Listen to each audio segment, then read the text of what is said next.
하나님의 말씀은 야고보서 1장 2절에서 8절 말씀까지입니다. 다 찾으신 줄 믿고 제가 공독해 올려드리겠습니다.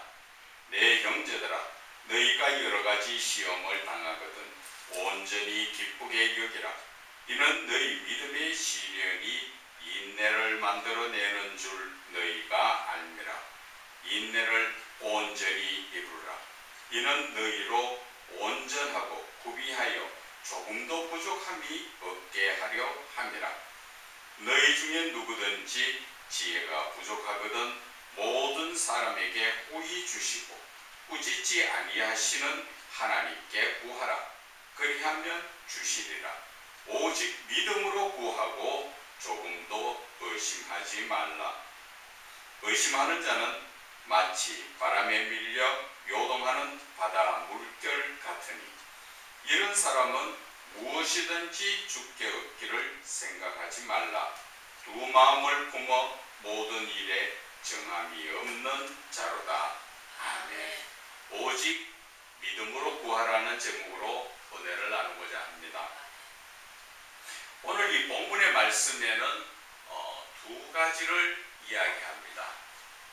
첫째, 우리가 믿음을 위해서 어떠한 시련이나 이런 것을 잘 참고 이겨나가야 되는 것과, 그리고 두 번째는 하나님 앞에 구할 때는 믿음으로 구하라는 그러한 두 가지의 제목이 있습니다.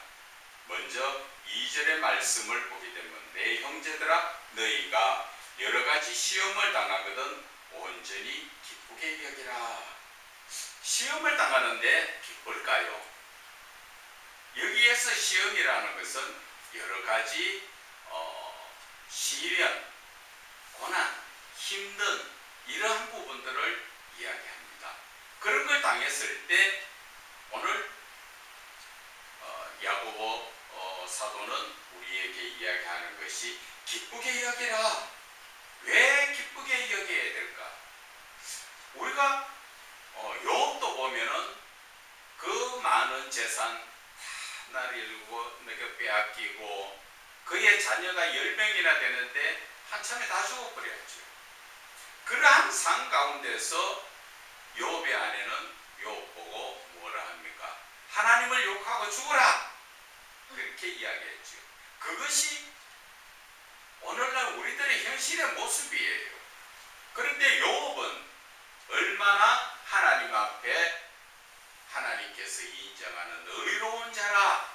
그는 하나님을 욕하지 않고 주신 자도 하나님이시고 가져갈 자도 하나님이신데 그 무엇을 거기에 대해서 애착을 가지느냐. 하나님이 주시고자 하면 얼마든지 더 주실 수도 있고 하나님이 가져갈 때는 다도 가져갈 수 있다. 그것이 바로 하나님을 인정하는 말이죠. 그 하나님의 능력에 하나님의 크신 은혜와 사랑을 인정하는 겁니다. 그러한 삶 속에서 우리가 온전한 믿음의 삶으로 살아갈 줄 아는 것이 그것이 믿음인데, 오늘 이 우리가 믿는 믿음의 삶, 내가 하나님을 잘 믿고 열심히 나가는데 나한테 왜 이런 일이 생기는가, 그런 얘기를 하시는 분들이 가끔 보면 있습니다. 어떤 권사님도 마찬가지지요. 나는 하나님 앞에 예배도 잘 드리고 믿음도 남이 볼 때는 좋다고 이야기하고 헌금도 안 빠지고 헌신 봉사도 하는데 왜 내 자녀가 이렇게 잘 안 되는가? 그것은 그러한 불평을 해서는 아니 되는 거지요. 어떠한 시련 앞에서도 하나님은 우리에게 시련을 주시는 것은 우리가 힘들게 낙담하고 넘어지려고 주는 것이 아니에요. 오늘 하나님께서 말씀하시는 것은 시험을 당하거든 온전히 기쁘게 여겨라. 왜? 시험 뒤에 주신 하나님의 그 엄청난 복이 있다는 것을 우리에게 말씀하여 주시는 거예요. 그 복을 받기 위해서는 어떻게 하라 그럽니까? 3절에 너희의 믿음의 시련이 결국 인내를 만들어낸 줄 너희가 압니다. 우리는 인간의 삶은 항상 급하고 바쁩니다. 그러나 하나님은 급하지 않고 바쁘신 분이 아니에요.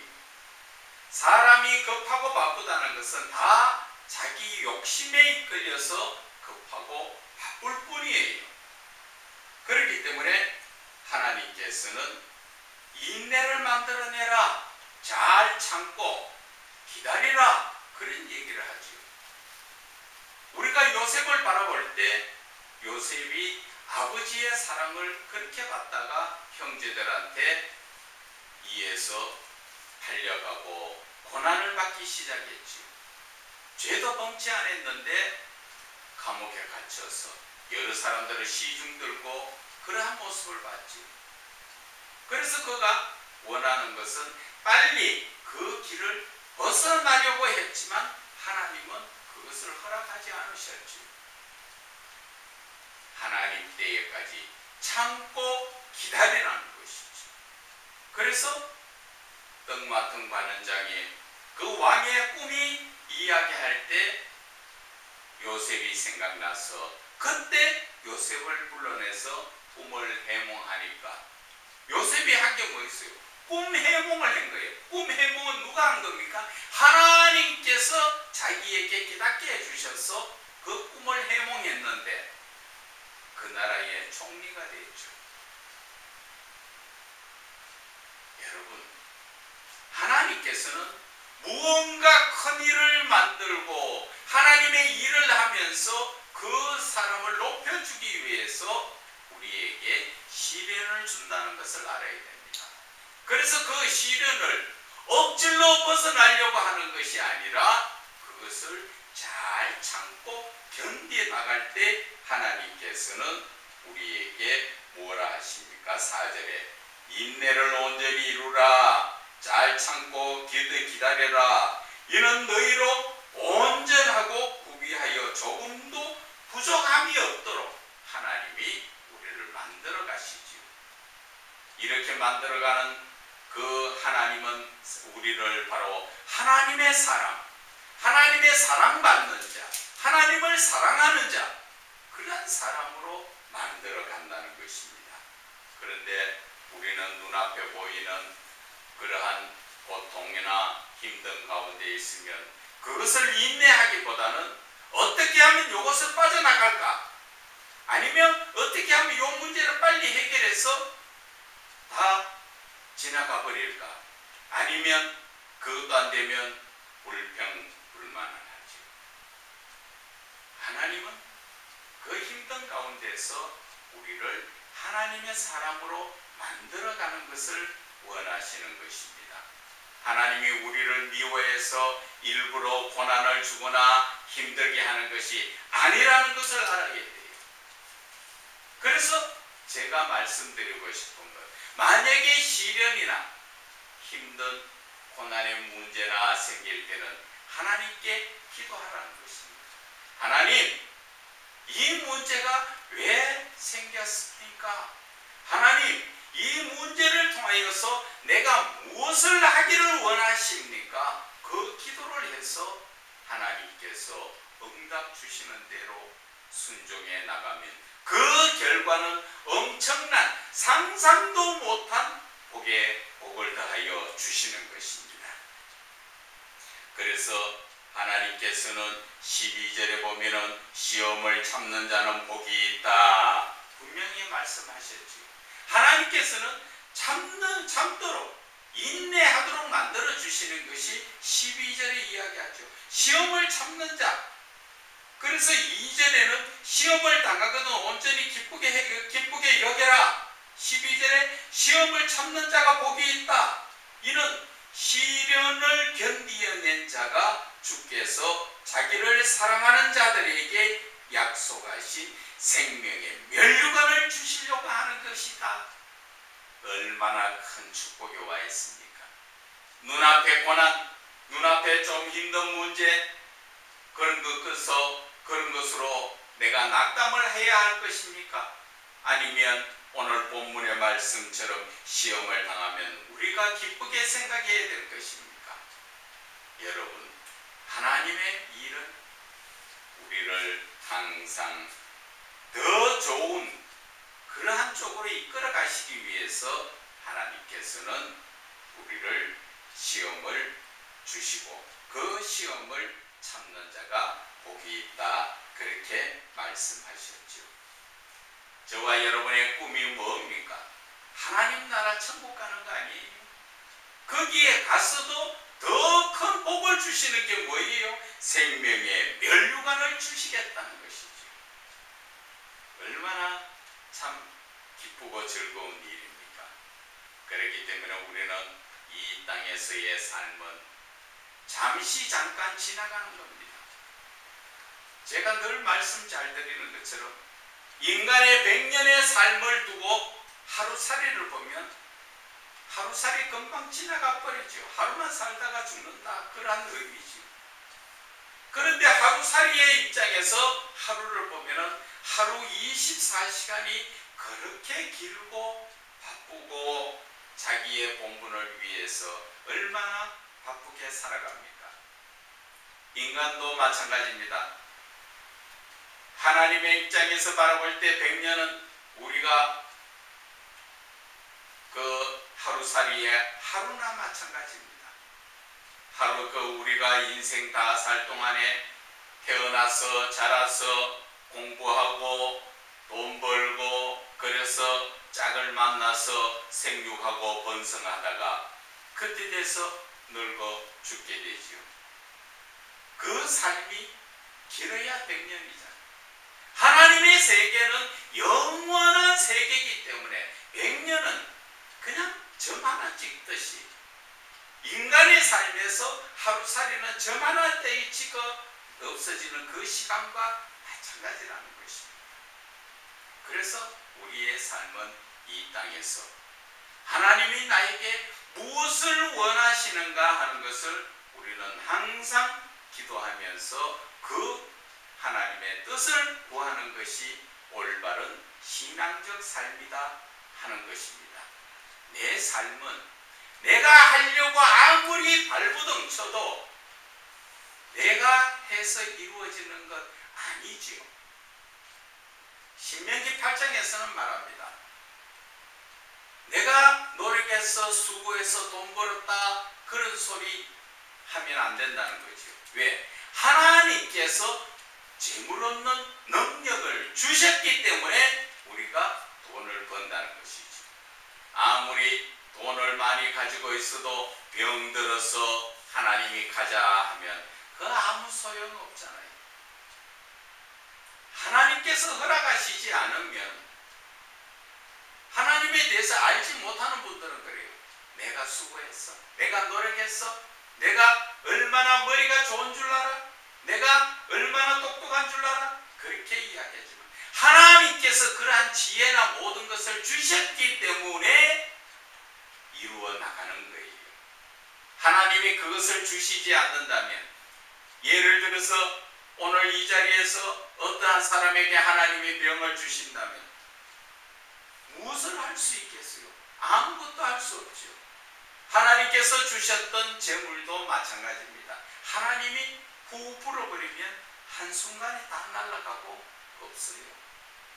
그런데 우리는 눈에 보이지 않는 하나님을 의식하지 못하고 살고 있다는 것이죠. 인간의 삶은 항상 내 육신에 보이는 눈으로 확인을 하고 사는 것을, 그것이 옳다고 생각하다 보니까 눈에 보이지 않는 하나님은 놓쳐버리고 있다는 것입니다. 그래서 하나님께서도 5절에도 말씀하십니다. 누구든지 지혜가 부족하거든 모든 사람에게 후히 주시고 꾸짖지 아니하시는 하나님께 구하라, 그리하면 주시리라. 우리는 내가 똑똑한 줄 알지만 하나님께서 지혜를 주시고 총명을 주시기 때문에 내가 똑똑한 것 같은 거죠. 그러나 하나님의 지혜에 되면 아무것도 아니라는 것이죠. 제가 늘 그런 것을 많이 느낍니다. 저도 과거에는 참 똑똑하다, 컴퓨터다 그렇게 이야기할 정도로 살았는데 하나님 안에서 아무것도 아니에요. 하나님 지혜에 대면 우리는 바보예요. 그래서 저는 하나님 안에서 내 생각으로 사는 것보다는 늘 하나님께 기도하며 하나님께 물으며 하나님 안에서 살기를 원하는 거예요.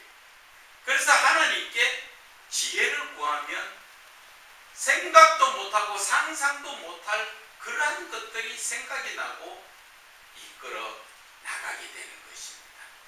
그래서 그 하나님의 지혜를 따라 살아보면 참 남들도 인정하고 놀랄 정도로. 그래서 우리가 어디에 가서 내 훈련을 하니 어떤 그런 거 하니 그런 것보다 하나님 앞에 기도하면서 하나님께서 후히 주시고 꾸짖지 않는 그러한 하나님께 나아가서 지혜를 구하는 것이 더 월등하게 낫다는 것이죠. 그래서 우리는 성경 말씀을 받더라도 성령의 역사로 그 지혜가 없고 총명이 없으면 깨달을 수가 없죠. 그래서 오늘 하나님께서는 하나님 앞에 지혜를 구하라는 것입니다. 그리고 한 가지 중요한 말씀은 바로 하나님 앞에 구할 때 믿음으로 구하라는 것이죠. 조금도 의심하지 말라는 것이죠. 하나님께 구하면서 주실까 말까, 될까 말까, 하나님이 내 기도 들으실까 말까 하는 자는 하나도 받을 수가 없다는 것입니다. 그래서 이 믿음이라는 것은 무엇을 믿음이라 하는 거예요? 믿음이라는 것은 제가 생각할 때 느끼는 것은 믿음, 그것은 바로 변함이 없고 거짓이 없고 모든 것의 능력이 확실하게 나타나는 그러한 하나님. 믿음이라는 것은 인간에게 믿음이 있는 것이 아니라 하나님께 있지요. 인간은 믿음의 존재가 아니라 사랑의 대상이에요. 인간은 믿을 수가 없습니다. 왜? 인간은 변하는 것이고 인간은 바로 거짓을 있기 때문에, 그리고 인간은 무엇을 이룰 수 있는 능력이 없기 때문에 그 모든 것을 다 가지고 계시는 하나님이 바로 믿음의 대상이라는 것이죠. 그래서 그 하나님을 믿고 하나님 앞에 구할 때 우리는 의심을 해서 안 된다는 것입니다. 그래서 저는 이 믿음을 생각할 때 맞아, 우리 하나님이 바로 변함도 없으시고 거짓도 없으시고 무엇이든지 다 이루실 수 있는 능력의 하나님, 그분이 바로 진리의 하나님, 그분을 믿는 것이 온전한 믿음이다. 그래서 하나님 앞에 구할 때는 믿음으로 구하라, 그러한 마음으로 구해야 되는데 이 믿음과 하나가 같이 가는 하나의 그 어떠한 것이 있죠. 믿음과 같이 가는 게 무엇이 있습니까? 바로 사랑이라는 것입니다. 하나님 앞에 믿음으로 구한다 하는 말을 다른 말로 바꾸면 하나님께 사랑으로 구한다 그 이야기죠. 왜 하나님께 사랑으로 구해야 할까요? 그것은 하나님께서 나를 사랑하고 계시니까 내가 하나님을 사랑하면서 구하는 것, 그것이 바로 온전하게 구하는 거다 말씀을 드립니다. 여러분, 인간적 삶 속에서도 남녀가 서로 사랑하게 되면, 사랑할 때 구하면 웬만하게 형편이 되면 다 이루어주죠. 사랑하는 사람이 해달라는데 안 해줄 택이 있습니까? 무엇이든지 다 해주는 겁니다. 그런데 사랑하지 않고, 즉 그 사람을 믿을 수 없는 상황에서 구하면 누가 줍니까? 안 주죠. 그래서 우리의 삶은 내가 하나님을 사랑하는 것이 아니라 하나님이 이미 나를 사랑하고 계시기 때문에 나 역시 하나님 앞에 믿음으로 구한다는 것은 바로 하나님을 사랑으로 구하기 때문에 하나님께서는 주신다는 것입니다. 그러한 사랑과 믿음을 하나로 우리는 마음속에 새겨야 하는 것입니다. 그래서 믿음과 사랑이 따로 떨어져 있는 것이 아니라 믿음과 사랑은 하나라는 것이죠. 그래서 하나님은 무엇이든지 구할 때는 믿음으로 구하라. 조금 더 의심하지 마라. 다른 말로 이야기하면 무엇이든지 구할 때는 사랑으로 구해라. 사랑하는 사람은 의심하지 않는다 하는 그러한 말씀인 것입니다. 그래서 우리가 하나님 안에서 구하고 찾고 두드리는 그 모든 것은 바로 하나님을 사랑하는 마음으로 하나님께 구해야 되는 것입니다. 내가 의심을 한다면 바다 물결같이 계속 의심이 들어와서 아무것도 얻을 수가 없다는 것을 오늘 말씀하시는 것입니다. 6절에 오직 믿음으로 구하고 조금도 의심하지 말라. 의심하는 자는 마치 바람에 밀려 요동하는 바다 물결 같다. 7절에 이런 사람은 무엇이든지 주께 얻기를 생각하지 말라. 두 마음을 품는 것. 하나님 안에서 구하지만 의심을 가지는 자는 모든 일에 깨끗한 자가 아니다. 그것을 오늘 말씀하여 주시는 것입니다. 저와 여러분 이제 하나님 앞에 구할 때 어떻게 구해야 할까요? 오직 믿음으로, 오직 사랑으로 하나님께 구하는 저와 여러분이 되시기를 주 예수 그리스도 이름으로 축원을 드립니다.